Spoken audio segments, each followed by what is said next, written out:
Welcome to another episode of Creative Mind, and I'm your host, Bobby Brill, and in this episode we sit down with one of the elder statesmen of illustration, Chuck Pyle.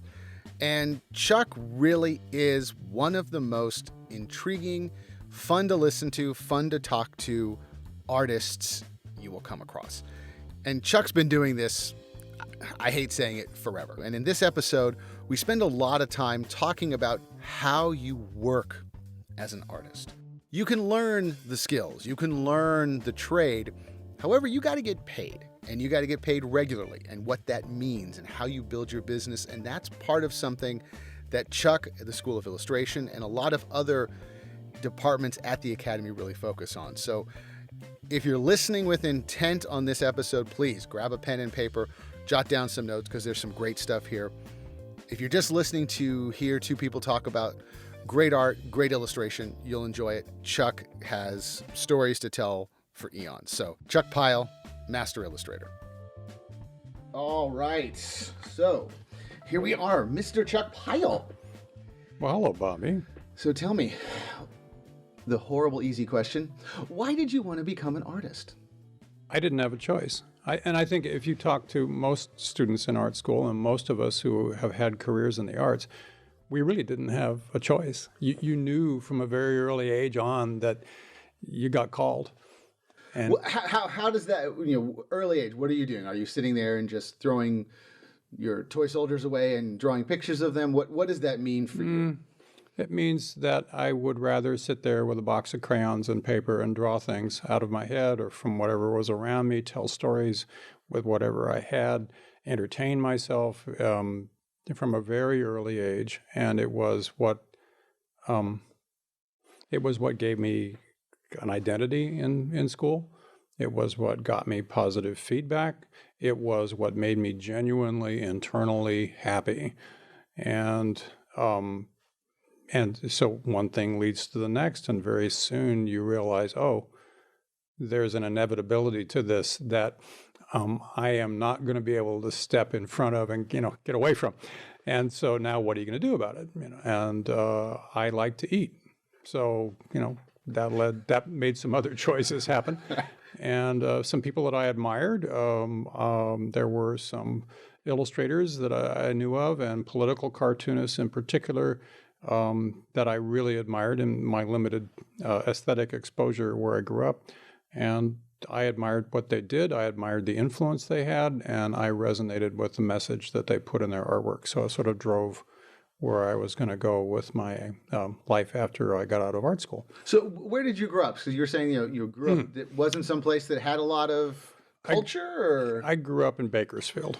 Okay, so the answer is no, there's no culture in Bakersfield. Well, Bakersfieldians might argue that point, but as a little kid, it's a beautiful place to be.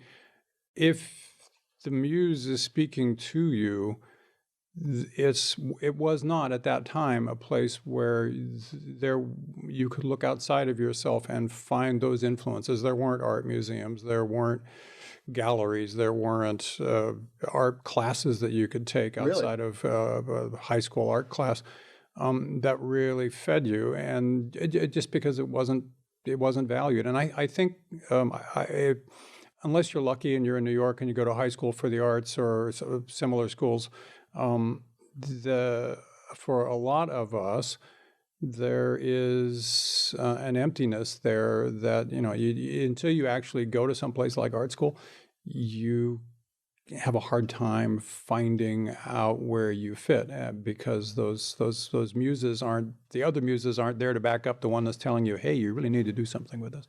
So why Bakersfield? Was it? My dad was working for an oil company, and that was where I grew up. Okay. So yeah. Okay. That makes sense. I know Bakersfield. It's oil and country music and cotton and cantaloupes and fruit, and so it was up until about the age of 12 a really great place to grow up. Okay. And then you realize there's a wider world out there, and you urgently want to chew your arm off and escape. No offense. That's okay. Yeah. I lived in Bakersfield for a very short time, okay. And so then I've driven through it many times, and Yeah. Yeah, exactly. It's Bakersfield. Right. So what were you drawing at that early age? What was the escape? What did Bakersfield not Trains, deliver? ships, people, cartoon characters, um, whatever my friends asked for me to draw. Um, I would draw whatever they asked, and they would, if they liked it, I got praise for it. The elementary school art classes, I remember having tempera paint and those little cardboard milk cartons, and Yeah. you would throw stuff on there and paint murals for the teacher, kind of suck up to the teachers.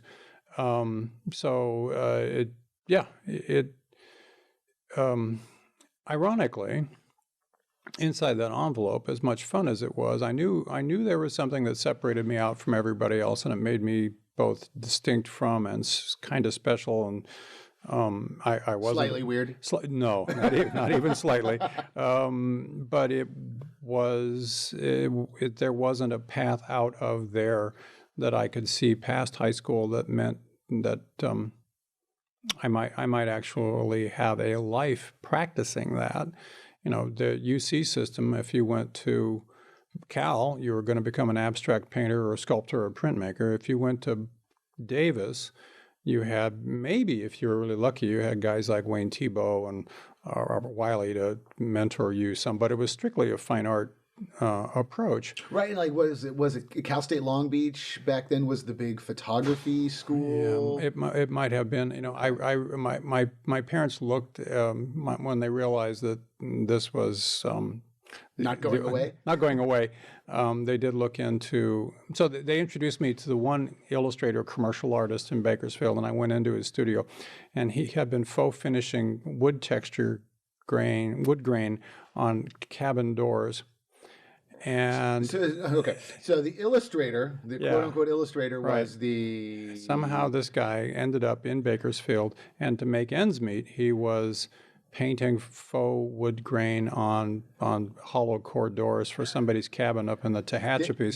Did they truck you in like, look at this poor sap, or was it more of a hey, he draws? It was a little of both. I saw some very nice, what I thought were very nice at the time, renderings of semi-clad women from National Geographic and Conte The Cran. same reason many of us become photographers. Indeed. And many of us become artists. But it didn't, there wasn't a real connection to a career. It was actually sort of depressing. And I was, the romantic notion of a life in a garret with one ear and drinking absinthe, it has only a certain amount of charm if you, especially when winter comes. And so there was a need to figure it out. Okay. And fortunately, when my parents got transferred up here to Northern California while I was a high school junior, I graduated early, went to a junior college, met a cartoonist there who saw something in me that many other people did not. And after he got done calling the cops, after he and his wife mentored me and gave me some little freelance work in their studio, helping them, mostly doing sort of primitive paste up things. And he said, you should go see the Academy of Art College in San Francisco. And that's back what, early that would be 70s? 71 or 72. Okay. So maybe 71 because I started in 72, and then I went in. And I thought that I was going to pack my Volkswagen, my 1955 Volkswagen, with a giant Hamilton drawing board and drive cross country to go do something back east. And then I showed up, and the registrar walked me into a drawing studio, and there were all these people staring at a naked model. And what they were producing seemed to be absolutely transcendently magical. Oh, wow. And I just stood there. And it was like the light of heaven suddenly burst through the ceiling of the room and hit me square in the head. And I thought, oh, this is what I need to do. And I had no idea what it was other than being in the studio with those people trying to learn to be as good as they were. And so who were some of those people? Was it other kids your age, or would it be? I was so stunned at that point. I was, 19? Maybe. And I to this day, I can still see walking into that classroom. I can see the pink of the model on the stand. I can see the shadowy backs and silhouettes of the people drawing. I can see some of the drawings that they had. Oh, wow. And past that, I don't remember very much. And it was just like the shock of it to realize that that was a possible path. And then I met Barbara Bradley, who was the department chair for the illustration school, and she closed the deal by saying, I told her, well, I want to be a political cartoonist, and Barbara didn't have much of an opinion of that as a craft. She said, well, try illustration, you might like it. And my career, having chose to go to the academy when I did, under the circumstances that I did, the whole political cartooning thing got put on a shelf.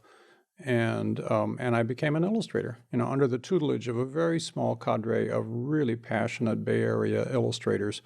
And Barbara had been a big-time New York illustrator in the early 50s. She was one of the 2 female illustrators at Cooper Studios in 1950. Oh, and wow, that was a major deal. It was a very competitive, and you've got guys like Kobe Whitmore down the hall, and I wouldn't have been fit to bring the guy coffee, and here Barbara was painting right next door to him and doing bang-up work, and she and her husband moved out to the West Coast from there, and because he was an art director, and he went to work in one of the big agencies here in town, so obviously they moved because Barbara could freelance. And one thing led to the next, and then Dick Stevens said, hey, Barbara, would you like to come teach for us? And that was in 1959, and she taught for another 50 years. Oh, man. And these are, you had the rare opportunity. Well, many of the students now have this opportunity, but you at the time, the icons of that age of illustration and design, when it was kind of just becoming, this is kind of that post Mad Men era that we know a little bit about from TV, but it was the tail end of that. This is when illustration is when illustration is still how work is done. Illustration is not an afterthought. It's like, we need to hire an illustrator. You're going to be in there working. Yes, and there was a completely different world because it was a regional market. There was no FedEx. There was Univacs were what you use for computers. And so it was a regional market, and there were regional advertising agencies, there were regional illustrators and photographers and art directors and copywriters and service houses. So the whole thing was very insular. And I was able to get my career launched in San Francisco in the cocoon of being a local illustrator. And then a few years in, FedEx happened. And that's one of those things that every artist confronts. Change is relentless, unexpected, complicated. Unwanted, yes, I would say. And at the same time, it is a great opportunity if you embrace it. So if you're trained well enough, you adapt to change when it happens. You adapt when you want to, and you adapt when you need to. And every professional artist sees that cycle happen over and over again in their own lives and in the lives of their friends. So Federal Express made it possible for an art director in San Francisco to hire someone in New York and vice versa. And it made the career path that I chose to go down quite possible because I was going in a much different direction for the first 2 or 3 years out of school. Because before FedEx, it was you were literally walking over a board. Oh, heck yeah. To where they're going to shoot it and hope everything is dry enough. Yep. Pretty much. You can do it. Yeah. You occasionally find them in junkyards, but photostat cameras were, right. These giant contraptions, and they would slap your illustration underneath one of these things and take a photograph of it through a screen and all this mechanical stuff to bring it to life. I did production art for a while where I was cutting Rubylith windows for layouts and trying to get my career launched and the bills paid and keep them paid. And but I found out that if I made 10 phone calls, on average, I would get a job out of that. It was a terrifying experience to actually have to get the names of art directors, call them on Monday, make appointments with them on the phone, take my portfolio down to them with knocking knees, and show them my work. And if you were really lucky, the guy would lean out the corner of his office door and shout, "Hey, Bob, you got to see this guy. Come on down here. You're looking for," and you walk out with a gig. And not that's much, not much has changed, though. Not much has changed. It's different and it's the same. I mean, you got to email it now. Yeah, yes, but right. that hat in hand. Yeah. Please look at my stuff. Please tell me I'm good. Yeah, well, which is very true. I mean, all the great illustrators at the beginning of their careers all went through the same sort of knock-kneed, terrifying experience of going in front of art buyers of one form or the other and showing them their wares, and hoping that eventually one door will open that leads to another open door. And that's sort of how that part hasn't changed. That one opportunity that you get and you say yes to, which is so crucial, you then find that it leads into an unexpected second door down the hall around the corner, and that leads to two more open doors. And the next thing you know, you're at 3 a.m. working away steadily until you aren't. And that is part of the freelance life. And really successful artists don't forget that, because you want to say yes to every chance you can take. And you also realize that there will come a day again and again and again when the work stops, and you have to, just like everybody else, go out there hat in hand, as you said, and get it in front of people again and reinvent yourself. I mean, you get bored, the market gets bored with you and the skill set you got taught in art school and all the friends you make out there and the aesthetic influences you have after art school. You have to keep looking and growing and shifting so that you don't get stale, that you stay excited about what you do, and that, frankly, people stay excited about you, because overexposure in this world means that at a certain point you're on top of everything, and then 2 years later you're like, what happened? What am I? Yeah. I don't even like this anymore. Right, Why am I drawing this style? Well, there is a lot of truth to that, and illustrators constantly change, and then you find a signature style which will shape and reshape itself as you go on over your life. But for a lot of illustrators, once they arrive at that point, you can sort of watch this 10 or 15-year climb, plateau, and then this sort of strange, irregular stair-stepping down that doesn't ever end necessarily. But you find that the caliber of clients you have is not the same as you had at your peak, and the frequency of commissions also shift. And then you have to look at what you're doing and figure out how you can refresh it again. So it happens going up, it happens going sideways, and it happens going down. So easy peasy 25-year career. Bing. Yep. So yeah. But so going back, you're coming out of school. You're coming out of high school. Mm-hmm.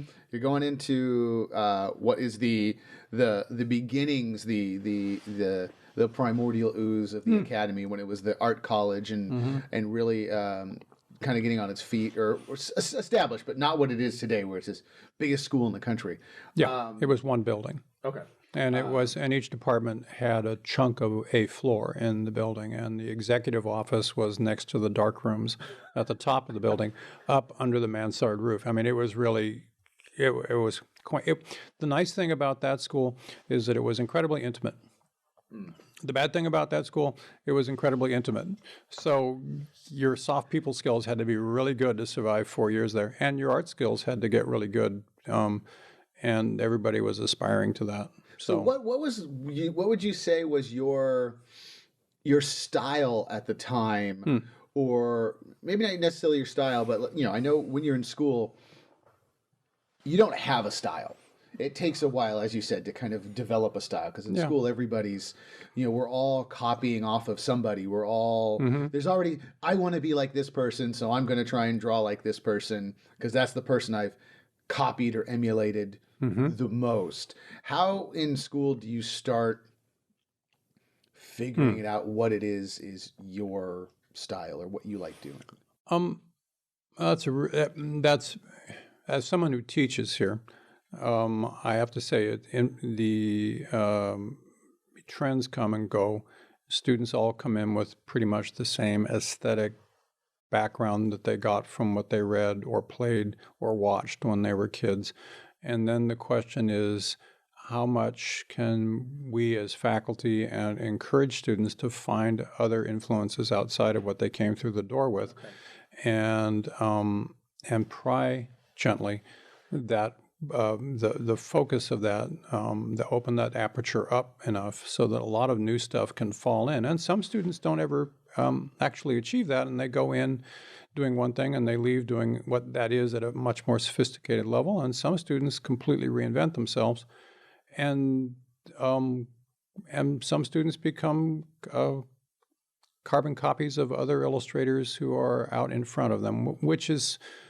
But is that a bad thing, or? It is not in the short run, but in the long haul, over the long haul, the ideal. I mean, I was just back in New York, and I was at the Society of Illustrators, which is it's rather like being the country priest going to the Vatican. This is the holy of holy structures, and the best of illustration and illustrators have been there since 1903. And the show that was there, the Illustrators 62 show, was a riot of styles and approaches. Much of it was digital. A fair amount of it was pencil, watercolor, and gouache combined. Oh, wow. Still. Okay. Much of it was mixed media, where a little bit of it was done with a brush or a pencil, and a little bit of it was done in Photoshop. Some of it was animated, so essentially GIFs, or a more sophisticated version thereof. So illustration can move, it can be designy, it can be painterly, it can be loose, it can be tight. And for all artists, you sort of have to listen to your heart a little bit, because there are things that will excite you as an artist in a way that's different from the person who's sitting next to you. So what was that for you? What did you see? Or was there a particular style or artist that you looked at and went, "Oh boy, that's what I'm feeling"? So I went out of here doing. I actually, when I left school, I left with a soupçon of bad imitations of my teachers, and there was not a political cartoon market in San Francisco, I thought. Why political cartoons? What was the? Because that was what I went to school for. That's what got me in the door. Why that first? Because when I was before I went to art school, I wanted to be the next Pat Oliphant, and I wanted to be the next Herb Bloch, and I wanted to be the next Thomas Nast, and bring down corrupt governments. And that I was an angry young man. Well, that's good. That's good drive. Yeah, it's a good drive. Doesn't put food on your table. But Barbara Bradley and the other teachers kept showing me, look, here are all these other great artists who did this and other things, or didn't do that and did all these other amazing things. And the consciousness that being an illustrator, a professional artist who sells storytelling and ideas in pictures to various publications, can literally change how the world sees itself. And that opening up allowed me then to appreciate both contemporary illustrators and old dead guy illustrators. And it kind of gelled a few years after I left. And I did one painting of one of my former teachers as Uncle Sam in the style of Norman Rockwell. And my career made a hard left turn and went 20, 25 years down the road, pretty much doing that. Well, so I'm sure if we were to ask them, they saw you as the angry young man with the political cartoons and went, how can we channel this into beautiful, paying angry man cartoons? That illustrative style. I think there's some truth to that, and I think they were looking at it through the lens of their experience. They were all very successful advertising illustrators. Some of them had been editorial, and were illustrators who had been in the Post and a bunch of other magazines, McCall's, the women's magazines, Sunset out here on this coast. Right, because people forget their photography was outrageously expensive. Yep. So everything was illustrated. Everything was an illustration at one point. And there was still a lot of work. If you could work for the ad agencies in San Francisco, you could have a very comfortable life up in the hills of Contra Costa County, and commute in and be a great freelancer.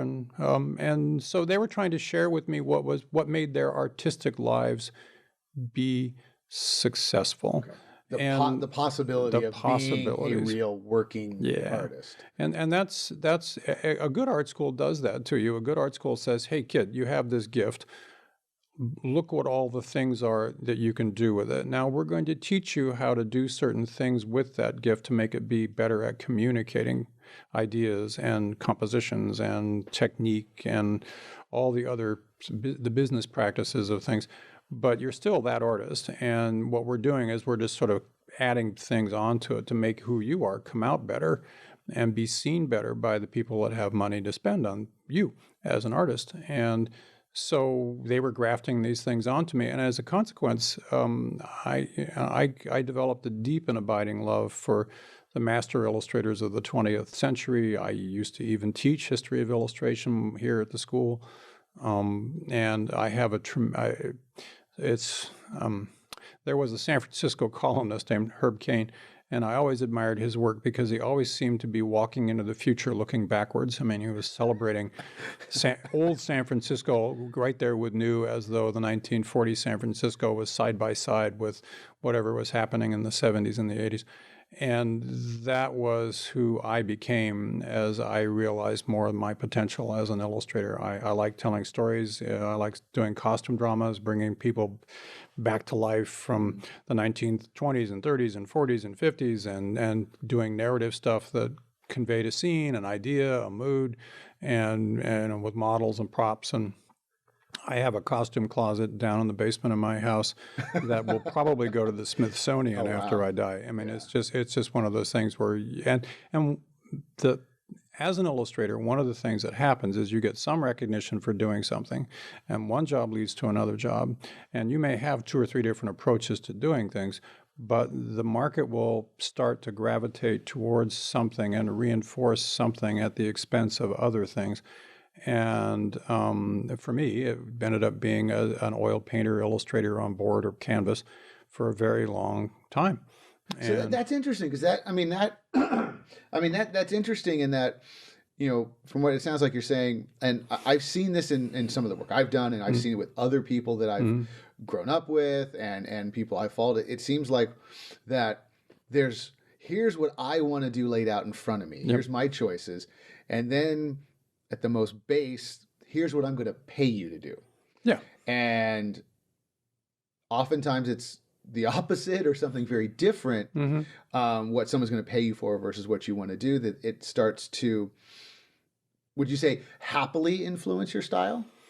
In my case, yes. Okay. In a lot of cases, it's a compromise. I mean, it's always a compromise. The thing is, if you're a professional artist, you don't do these things in a vacuum. You do them in concert with the needs of your client. And that's one of the things, probably the biggest, single most important lesson that I got from going here was you're a pro. Pros work with other pros in order to make something greater than any one of them can do on their own. I mean, if you've ever seen an art director try and draw, you know why they hire me. And they would freely admit that that's why they go to an illustrator or a photographer, because they don't have the skill or the time to be that good at it. And whatever they're working on needs to be that good. So some illustrators are very, very driven about who they are and the purpose of their art, and will literally create the market for themselves, regardless of what the feedback from the market is in the moment. And some illustrators are more temperate and are willing or able to be more influenced by the marketplace and what it gives them, and the reinforcement of somebody saying, "Attaboy, here's $3,000." And you kind of listen to that, and you do great things. I mean, you're always wrestling inside the parameters of a box. And as an illustrator, the external edges of the box are imposed by the client's needs. When I walk into my studio and I want to be a fine art painter, I make the borders of the box. I decide what it is I want to paint. I decide how it is I want to paint, and I explore until I get there. As an illustrator, I walk in and my email inbox has something in it. I say yes. They send me a layout, and we have a discussion about the content of the layout. And then I have to innovate and improvise my way through that to make something really compelling with client input along the way, so that something really remarkable shows up in an app or on a printing press. And that's that key distinction between going into your studio as a fine artist versus being a professional illustrator. They're equally valuable paths, and you can't really be a good illustrator if you don't have a lot of that fine art spirit in you. But they're divergent in terms of who's setting the limits on what you want to do. Now, that's the nicest explanation I've ever heard of the difference between a fine artist and an illustrator.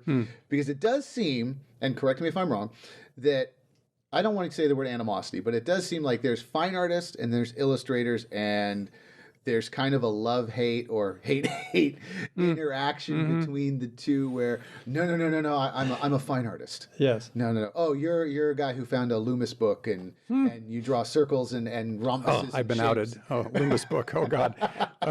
All three of them, all four of them, all five. Well, yeah, there is. I mean, there can be.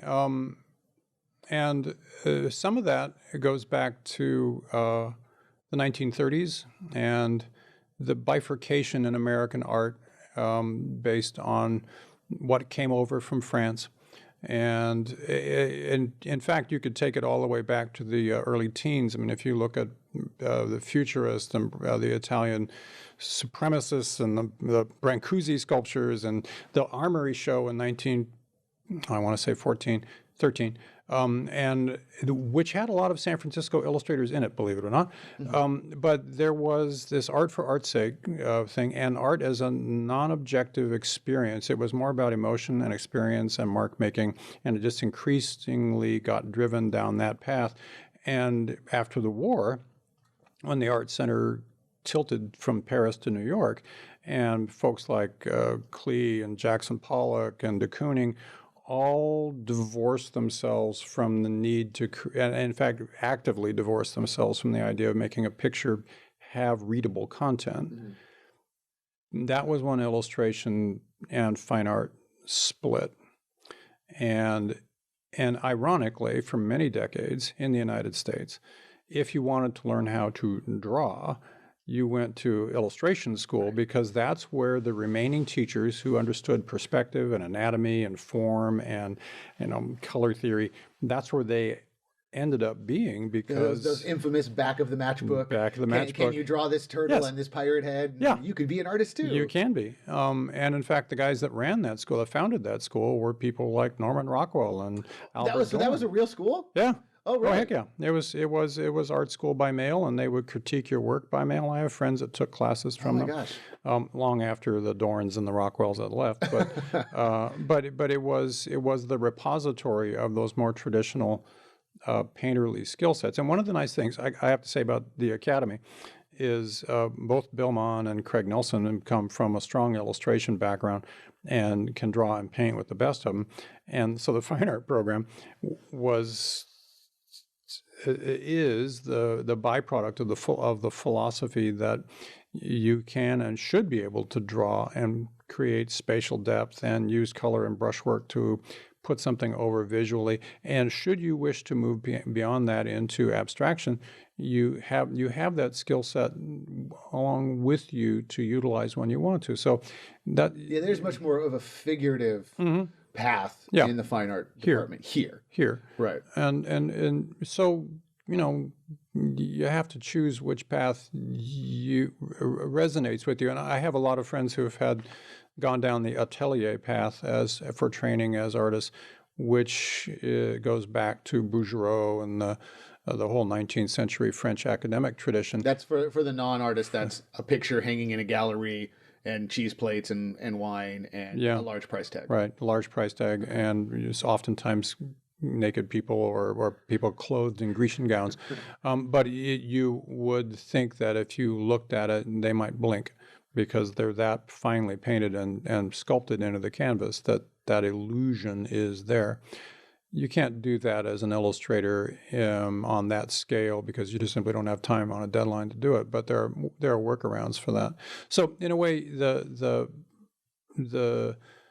split was probably more intense earlier than it is now, because there is a renaissance of figurative work in the fine art world in the United States. It hasn't really hit the museum culture yet, but it is very much around them, and there are a lot of exceptional practitioners of painting and figure drawing and landscape painting that are extraordinary draftspeople. Well, and like you said, your work, I mean, you're working with paints for the most part. I am. You're working in oil and acrylics or oil and gouache? I work in oil, I work in acrylic, I work in gouache, I work in watercolor, I work because I can draw, I tailor Prismacolor pencil over watercolor. I'm pen and ink in watercolor.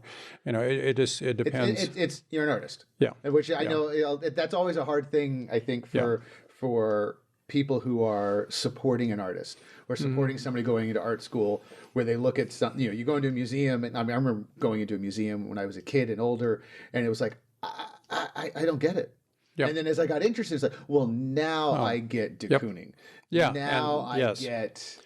You look at outsider art and you go, well, now I can talk about this. Now I understand this. Now you can look at. I remember recently in Barcelona, they've got a Picasso's old residence. So they had a exhibition, and it was 25 versions of one painting he had done over time. Yes. And the person who graduated from art school looks and goes, oh, I can see his progression. I can see he was having a bad day that day. I could see he was like, oh, I got to 24, 25 would be pretty cool. All of the things that are going through your head. And then I'm there with other people who are not trained artists like myself. You're like, I don't. Why are we here? Yeah. We waited in line for 2 hours for this. Yeah. Can we go now? Yes. And I think there's that what is that light switch or that aha moment? I hate saying that, but that aha moment where a student just kind of goes, oh, aha, I get it. I watched that switch flip at different intervals, at different points in people's careers here. It is probably the most rewarding thing to behold, and know that as a teacher, I had some small hand in getting them to the point where and it has to be their own switch, they have to be the one to find it and flip it, make that realization. And up to that point, you're showing, sharing, cajoling, occasionally arguing with, shaping, providing guidance, and then finger on the book going, please look at this picture right here, please, for God's sake, look at this picture. Yeah, absolutely. But at a certain point, it comes from within. And when that happens, then you'd best step sideways and get out of the way, because they become something that sprints out the door. And it happens oftentimes in your end of your junior year or your early senior year, and sometimes it happens a couple of years after you leave. But it's the joy of social media, because I get to track my alums, and I get to watch that happen over and over, and I get to watch it happen for the first time. And sometimes it happens in my classroom, and sometimes I get to celebrate it after they've left. And that is what really, that at its core, that's why you teach. That's why you teach what you know and you love. So for you, what were some of those early freelance jobs you had as you were graduating? What would be some of the things that, you could point at going, I remember doing that, or I had to do a lot of those, a lot of those wonderful drawings of apples or something like that. I wasn't good at product. I did a lot of spot art. I did storyboards. I did magazine interiors. When lightning finally struck, it was with Gemco Courier, and that's when it happened. It was a monthly publication that promoted Gemco Stores products. But for anybody listening who is 70. I remember Gemco. Yeah. I remember Gemco. I have an interesting story about Gemco. That was the first time I ever saw a Playboy. was at a Gemco store, and so that's probably why I wanted to become a photographer.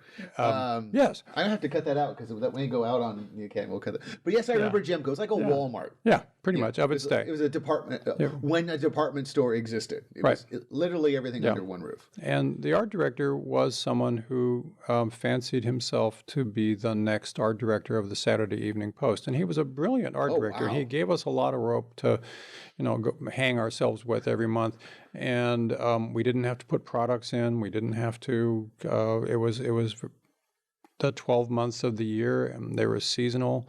And you were just there to tell family stories on their cover, and it made they were a joy to work for. And so that's kind of an interesting shift, though. I mean, you really got lucky that you were coming from school, wanting to be learning to do fine art, seeing people drawing human figures, figurative work. Upon graduation, you're going to do illustration, which could be anything to. You got to do. Everyone has their time in the trenches. Yep. You got to do the boring stuff, like you said, spot art. Spot art. Explain spot art. It's little things that occupy a third or a quarter page of some sort of publication. Yeah, and somebody's got to make it. Somebody's got to make it. Now what most people would think is I'm working in a catalog and boring to you're going to be drawing. You draw anything at this point, or is that the idea? That is the idea. I would, and for a long time, you just have to figure out a way to say yes, and because you've got rent to pay, you've got a reputation to build, you want to explore, and you never know. The art director hopefully will call you back for something more glorious down the road. But with the Gemco story, it created a body of work that would not have been possible to create except under the deadline and getting paid to do it. And it established a style that was nationally recognized that then led to getting an agent in New York. And one thing led to the next. And that was where I went down this path for a very long time. And it was props to my then roommate, Randy Barrett. We were both freelancers getting our careers established. And Randy couldn't take on the other assignment for Gemco. And I had just done this oil painting sample, and he prevailed on the art director and said, hey, my buddy can do this. Here's him. And I had to send him a transparency of That's the work. when you took a camera. Right. And slide film. And had to develop it. Right. And had to put it in the mail. Yep. And 17 years later, it showed up. Exactly. Pony Express. And they took a chance on me, and it worked. And I joined a bunch of other illustrators, including our fine art chair, Craig Nelson, that used to do covers for them. And it built the career I had for a very long time. So explain the career, or at least daily life is difficult. But what's a week in a freelancer's life work? Because some people just don't never get the concept of freelance. I don't even. I've worked freelance most of my life, and some people just look. You're just like you either get it, I work freelance. It's like, we're freelance. I'm a pirate on shore leave when I'm getting paid, and I'm, shaking out the cushions looking for pennies when I need gas money. Yeah, been there, done that. So you're self-employed. You are someone who manages your own hours, and you have to be very cognizant of how long it takes you to do something. You learn that. Seems like that's the hardest thing, I think. That's one of the hardest things to get down. And you realize that, as one of my teachers said, nothing short of a death in the family of perhaps your wife or child keeps a freelancer from delivering on time. And those were words that we all lived by and still do, because your client has a hole in something that you have contracted to fill at a certain date and time. And so you build a practice that has overlapping jobs, so that you're at one stage on one job and you're working on another stage on another job, and you have overlapping billings that the checks should hopefully show up in a certain time frame and cover you, and you build a cash cushion so that when the checks don't show up on time, you don't have to search the cushions too much for gas money. And you learn how to market yourself and how to price things. And that's what a good art school does on the business side, actually. It's one of those things where, okay, being creative is fabulous, but if you don't have a sense of what your time is worth, and if you don't have a sense of what the market wants to pay for what you do, if you don't have a sense of how to get a hold of people so that they know you exist, then you will really be a barista for a very long time with a huge overhead. And that's not something I would want to wish on anyone. But so the business of being a freelancer, I mean, it's like you own your own shop and you are it. And some illustrators have assistants, but you learn how to market and budget time and money and craft and your own personal expectations, I would imagine, where if you're if you're illustrating a piece and you said I'll deliver it tomorrow, that's 24 hours, and it takes 26 to do what you want to do. How is that? How do you reconcile that? You find out how to do it in 23. I mean, quite literally, because you've made a commitment, and it is something that sometimes you can renegotiate a deadline, but you always have to live on the assumption that you can't, and that it's an absolute, and you learn through trial and error how to make it happen, and how to make it happen, hopefully at the most high and professional level humanly possible, so that no one notices where you make a shortcut if you have to. And are those shortcuts, or are those learning to be efficient? A little both. A little both. Few cheats. A few. Right. Okay. What are some of the cheats? Well, I would have to hurt you if I told you so. Okay. Learning how to get by with no sleep is probably the first. That's first number thing one. you have. That's number one, and that bit of time management. Every illustrator has all sorts of little rituals that they go through to get them from putting down the phone or turning away from the computer screen and going, oh geez, now I really got to do this. And then starting to get through that process. And if you're working editorial for the Times and the New York Times, for example, I mean, you may have literally half a day to turn around a piece and have it in their inbox electronically done because there's breaking news. And some illustrators can do that, and some illustrators can't. And you find out very quickly if you're one of those. Some illustrators do children's books where you have 6 months to do a book, and you have 32 pages of art that you have to create, and that has to go before review committees at various stages and get approved and comes back for changes. In the meantime, you've got another book or two that you're working on simultaneously with that. With a book, you never get paid until it publishes, so 2 years later. Yeah, well, you get an advance on royalty with kids' books. So, and if they aren't willing to do that, then you need to run in the opposite direction really quickly.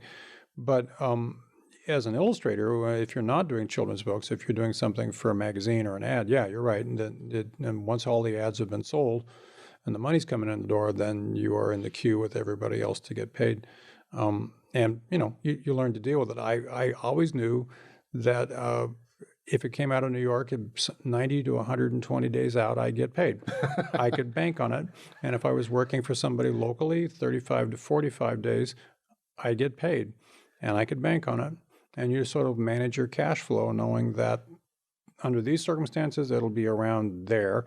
And under these circumstances, it's going to be there. And that's still pretty true today. That's still pretty true today. And that's a hard thing for a lot of people to understand, that 3 monends from now, I'll be able to pay my rent. Yeah. But I still have to pay my rent. Well, so you end up developing an overlapping billing thing so that you have things coming in and you have work going out and things coming in. And so in theory, the overlap of the income, it comes from the jobs that you did 3 months ago. And if you're starting out, then you kind of have to have an alternative income stream to subsidize you until you get to the point where you literally have to choose between going to work at Starbucks or having your freelance career, and then you step away. Which is one of the most terrifying moments in your career, because suddenly you have said to your safety net, I'm sorry, I am too busy. And you hope that you Stay busy. you know, and the smart illustrators are the ones that take that 10% out of every dollar they make and put it in the sock someplace, so that when the inevitable slowdown happens, you aren't terrified quite so quickly, but you have the time to prudently market yourself to other places and get people to come hire you from other directions as well. So it's a challenge, and the nowadays. I mean, I'm from the generation of illustrators where it was Freelance or Disney, and Freelance was the only option open to me. And I graduated in 1976. Which means I'm almost as old as Methuselah, but not quite. And Methuselah is still freelancing, folks. I just want to let you know. I ran into him the other day. That's right. And he can get it out tomorrow. He can get it out tomorrow. It'll be like the Wind Kids. Indeed. But nowadays, if there's a whole different economic stream of short-term contract employment, where instead of buying a piece and buying the rights to that piece and having it delivered on Wednesday of next week or tomorrow, nowadays, there are a lot of clients that hire you by the hour in-house, or, well, after AB5, not in-house. They hire you to do a set period of time on projects, and it's more of a West Coast thing versus East Coast thing. Okay, because that's I'm familiar with, where you're just short-term contract, right? Come in, do your thing, get out. Yeah, and if you're working for the Market Street tech companies, they're not so much interested in the copyright negotiation, give me this piece next week, as much as they are having you come in, be part of the team, and do this set number of hours worth of work, or do the project and bill for the hours it took you to get there.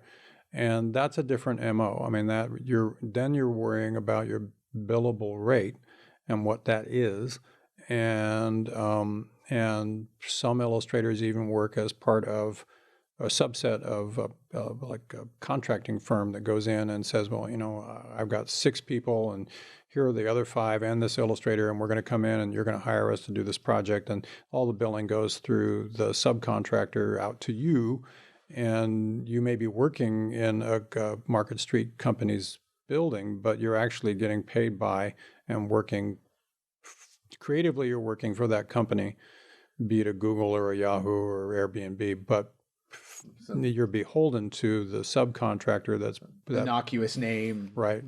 LTD that's paying you. Yeah. And that's one of the interesting bifurcations of the freelance market that has happened as a result of the tech boom out here in California. That they see the economic exchange differently than people who would do an interactive piece for the New York Times or the Atlantic, or something for a game, or fantasy art for a box cover, or that kind of stuff. They're just different paths to similar careers. Because there doesn't seem to be any shortage of work out there. To me it seems more like you were talking about, and I want to we'll talk about it a little bit in a minute. But a lot of people, when you hear illustration, you think Norman Rockwell, you think a style that is not very common, but then illustration is all we see at this point. I mean, everything from an app, if it's not a photograph, it's an illustration, which is such a strange thing, because we always have these preconceived, a lot of people have, myself included, this kind of preconceived notion, well, a fine artist looks like A, an illustrator looks like B, there's all this work here that somebody's getting paid for that I don't understand, and there's photographs. And then all that work that I don't understand that somebody's getting paid for is still illustration and artistry. It's artistry. If you don't understand it, the illustrator or the client the illustrator isn't doing a good enough job to make it understandable, and the client is probably not happy. I mean, look, illustration is art that communicates in pictures. It communicates ideas. It communicates time and place. It communicates stories. It explains how the Federal Reserve Bank works. It explains how the inside of an engine works on a Tesla. It So all these fancy explains. terms like infographics. Yeah, exactly. That is illustration. It shows a beautiful woman being held by a beautiful man for a movie poster or a book cover, and or a Buick, and it is so you have narrative content. So children's books, for example, they require continuity of characters. The people have to look the same on the last page as they do on the first. It requires a narrative arc that moves your eye through 32 pages worth of content, that places and feelings and moods are specific to the text, and push the story forward. It's like glorified storyboarding for a movie. You can do storyboarding where literally you are the camera person for commercials or television or cinema. I mean, I bought my first house on the back of doing storyboards for an ad agency here in San Francisco. And you literally, it's so much cheaper, it was then, is today, to hire an artist to visualize the shot setup and what people are doing in it than it is to put a bunch of people on a set and have the director say, I think we really want to, and it doesn't work that way. So if you can see spatial storytelling, you can see plot, you can be doing graphic novels and comics, you can be doing children's books, book covers, you can be doing advertising and corporate art. There's just so many places we live in a very visually saturated world. And as you said, if it's not a photograph, it's probably an illustration. So there's rent to be paid. There's rent to be paid, and there's very good rent to be paid if you're fast, busy, and exceptionally good at what you do. So I want to talk a little bit about. Are we on again? We're on now. Oh. So thank you. Okay. Good. Now we can sync up. Yeah. How would you explain Norman Rockwell to people? I mean, because he's just this ever-present. I'm on the National Advisory Council to the Norman Rockwell Museum, so I'm fairly deeply immersed in Rockwell's career.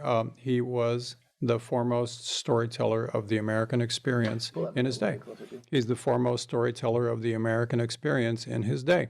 He captured the lives and the aspirations of the common person who was and is the backbone of the Republic for decades. And he had a deep and compassionate heart, and he loved humanity, and he loved seeing and capturing the foibles of young love and old love and aspiration and hope and freedom from want, freedom from fear, freedom of religion, and freedom of speech are, the four freedoms that Franklin Roosevelt espoused. Right now, there's a show going all around the world, literally, with those paintings in it.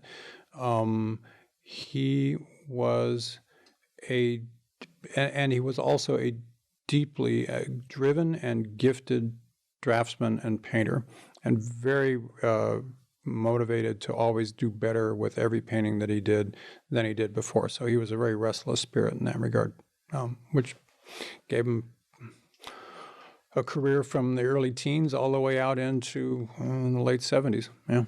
Yeah, because there's just something that, I mean, every time I see stuff of his, it's kind of like, as you get older, especially like, oh man, I get that a lot more. I get that big, oh man, that resonates. I am going to tear up. I see why people tear up on some, on work now. And you're like, oh man, this is, I mean, his work just seems so, I mean, iconic is not good enough. No, but it's too simple. It's such, for somebody coming to the U.S.,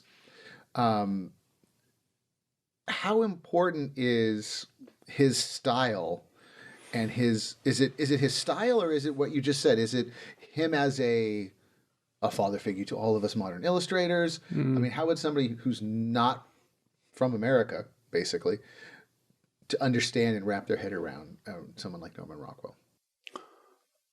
You have to go back to the 17th century Dutch genre painters and go all the way forward through European art history where it is storytelling in pictures. And Rockwell was an exceptional master of that and a really compassionate observer of the human condition. And he was fortunate to have a platform that allowed him to explore it with limitations, of course, that gave him an audience comparable to being on all three networks of television simultaneously when the magazine came out, when the Post came out. So many million Americans saw it almost at the same time. That market is not there in that way anymore.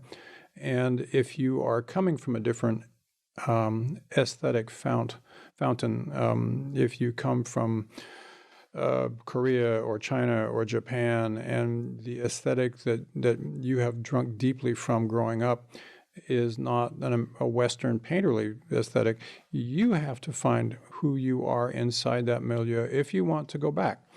If the objective is to tell those stories about your people and their lives when you go home, then you go someplace that will give you the tools to get access to it.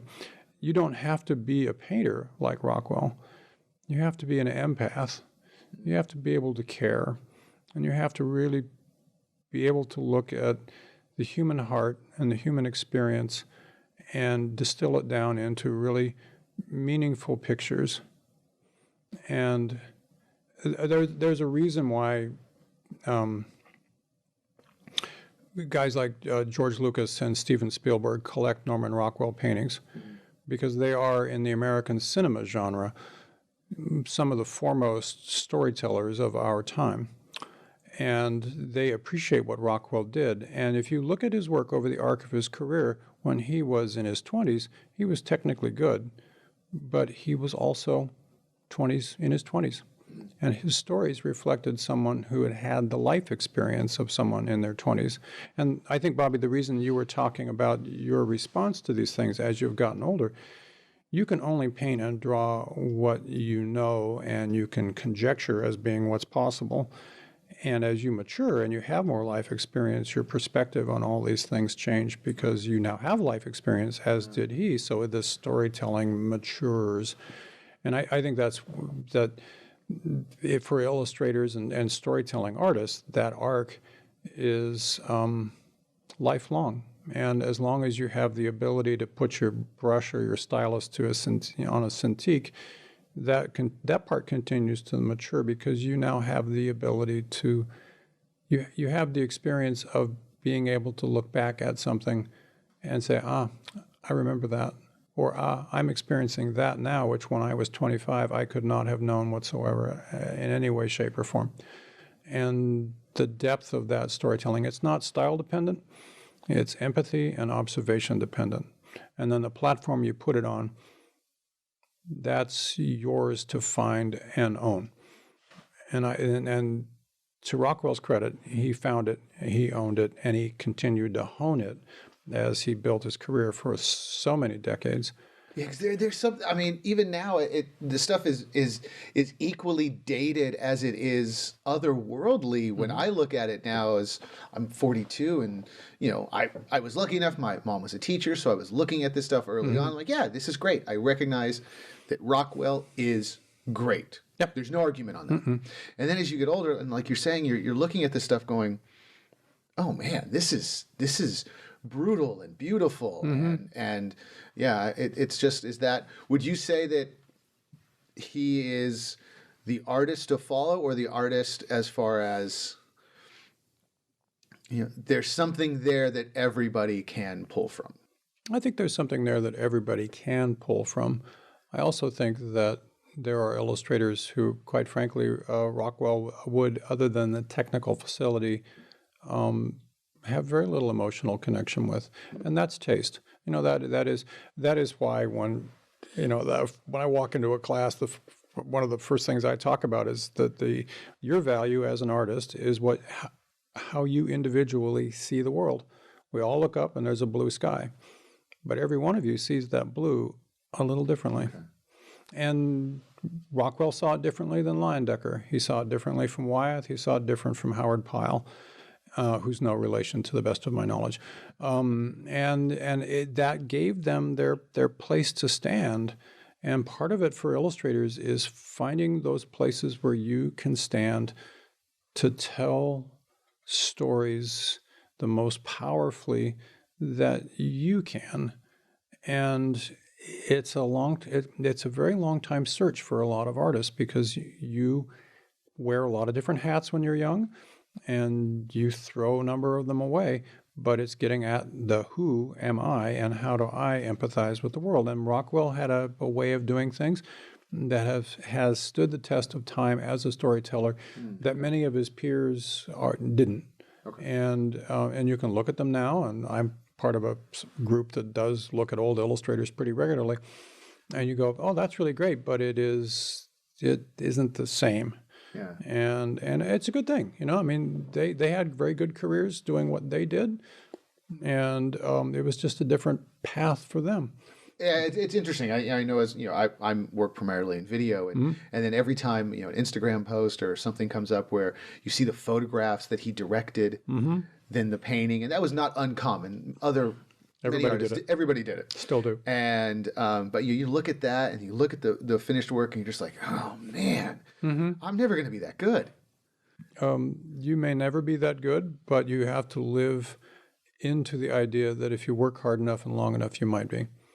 And he was a supremely driven artist and worked 7 days a week, and every so often would announce to the wife and kids, hey, we're going out on a vacation. Went through a number of wives as a consequence, as most, as a lot of us do. But art it's a muse and it's a mistress. And even in relationships, if you're a creative, you're there with your life partner, but you're also there in the same room with that muse that's tapping you on the shoulder and saying, hey, come pay attention to me. And Everybody stop. I got a great idea. Yep, pretty much. Don't talk. Don't talk. I got to figure it out. Hold on. I carry a notebook for just exactly those moments. So you have to listen to the muse, and you have to have a life partner that says, good, listen, now's the time, go do it. And I love you, but, I'll throw food in and you get it done. And because that, we are not normal people. And you seem so deflated when you said that. We are actually gifted and we are called, and it's both a gift and it's a mandate. Pay attention to this muse. It will eat you alive if you don't, and it will put food on your table if you do, and you may change the world by how you draw and paint things in whatever medium you do it, one picture at a time.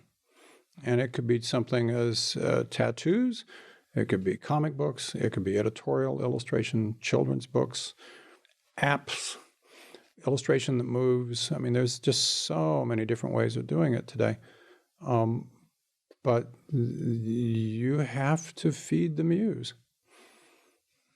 That's a scary thought, because that's the procrastination is such a goes hand in hand with that muse sometimes, where you're just like, yeah, I can do that tomorrow, or I'm still doing research right now as I'm watching TV. Yeah, it's research. It's research. Yeah. Well, it is, and every illustrator has those distractions, and it's just how do you develop the tools to work around them to get to a deadline? Because on Friday that's got to be someplace, and everybody honks around for a little bit at the beginning of things while they're just sorting it out, but you pretty quickly get into, I need these many hours here, these here, and shut off the phone and turn the computer off because I've got to get this part of it done without any distractions, or at least disconnect from the internet. What are some industry trends we're seeing? You talked a little bit about how it's gone from a little bit on the business side, from a freelancer to contract work to in-house contract work. What are some trends you're seeing for an illustrator of today? When I was back at the Illustrator 62 show, I was really impressed with the amount of mixed media work that was on the wall, which is where part of it's digital, part of it's traditional, and the merger is bigger than either part would be. I was impressed by for lack of a better way of putting it, the design-driven drawing styles of a number of illustrators, which are not so reference dependent, but are beautifully designed evocations of figure, object, and spatial relationship.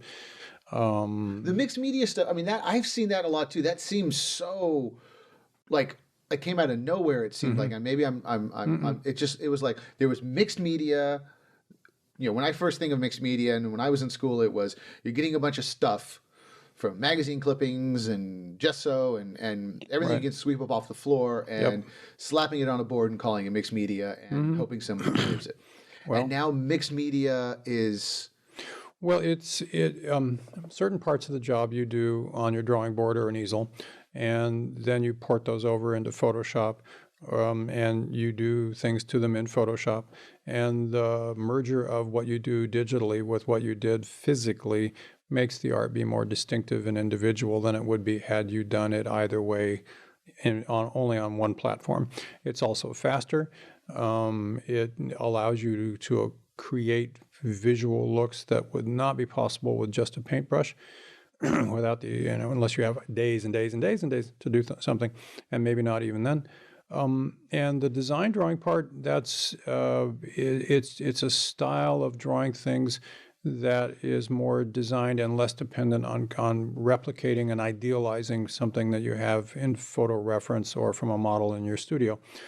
And the two trends run side by side. I, in this room, saw beautiful oil paintings and gouache paintings that leapt off the wall and were very realistic next to ones that were as loose and sketchy as you could possibly imagine. And it's the artist's voice telling them that this is the way they have to go about taking their career. And there are, I don't think the contract thing on the West Coast is going away. I think it's continuing to spread. I think the fantasy illustration world is taking off. I think if you can paint creatures with wings and ray guns and make them look believable, everything that I see tells me that world is just growing like crazy. Every game needs assets designed at the beginning of it. Every game needs boxes. Every game needs playing cards. Every game needs collectible fan things. And in conventions, if you're good at that, you can have a line of people out the door going, I want to buy that from you. And they do. If you can do sculpture of those sorts of things, you can have a great career doing that. There is just, we are so visually saturated, and everybody is competing to get you, the consumer, to look at what they want you to see. That if you can, you will find a market for the way you see the world if you're diligent about it, and if you can make illustrations move, that particularly now is a really smart thing. Something as simple as GIFs, where you're getting 6 frames to indicate some motion, not because you're trying to make a Disney cartoon, but because you're trying to, on somebody's smartphone, make somebody hang there just long enough to be those in the UX and the UI world.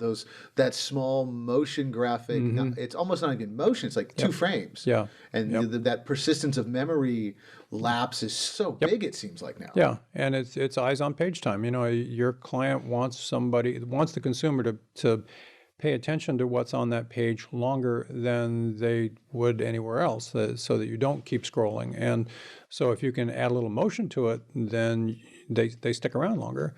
And as software becomes more sophisticated and cheaper, and the phones and tablets and everything else become better processors, the ability to do that becomes more easy, and it becomes the norm. And so particularly if you're and a career. I mean, if you're here on this coast and you don't know how to do that, you're going to be looking elsewhere for your work. We're kind of at the leading edge of that relationship with the Googles and the Airbnbs and the Yahoos and the game companies up and down the peninsula. I have more alums in those worlds than it's hard to count, because you can draw and you can bring things to life.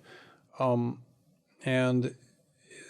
at the same time, we emphasize drawing a lot from the model, a lot from the costume model, a lot. Whether you do it with a Conte crayon or on an iPad, we don't care. But you need to know how to draw well enough to be able to draw people's places and things and put them all together in a convincing way, and then adapt them to the style that you want to do as an illustrator. And so that marriage of deep immersion in digital painting and illustrating, and being able to make it move and prepare for a career on the West Coast is really important, and we deeply stress it. Being able to do the business side of the commercial art world is super important. Even if you're a fine art painter, if you don't know how to market yourself, you are dependent on the kindness of strangers to discover you, and that's a really bad business plan. So as illustrators or art directors or graphic designers, you need filmmakers, fashion designers. You need to have a sense of how business works in your world. And we really, truly stress that from day one, by habit, by business practices, by marketing plans, all that stuff. By the time you are out of here and ready to go to work, you have a really good sense of how to navigate in the world you're going into, so that you have the chops and the wits about you to not be overly exploited by the marketplace or simply ignored. And because if you don't show, then you don't get seen. And we work very hard at that.